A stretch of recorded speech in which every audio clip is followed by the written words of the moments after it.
আজকের ভিডিওটা দেখে খুবই খারাপ লাগতেছে। প্রতিনিয়তই আমরা ভূমিকম্পের সম্মুখীন হচ্ছি।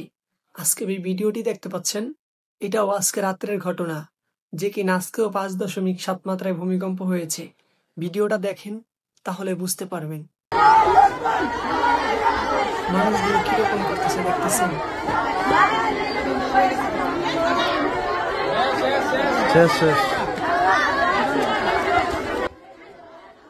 মানুষগুলো কিরকম করতেছে দেখতেছেন।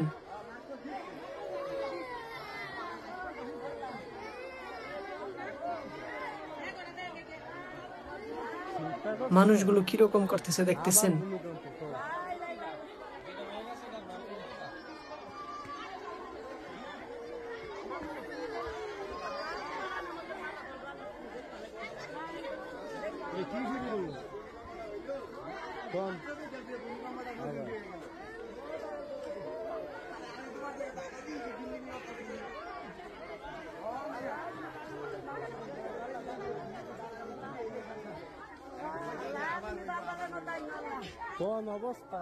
প্রতিনিয়তই ভূমিকম্প হচ্ছে। তো আজকের ভিডিওটি কেমন হচ্ছে অবশ্যই কমেন্টে জানাতে ভুলবেন না। সবাই ভালো থাকবেন, সুস্থ থাকবেন।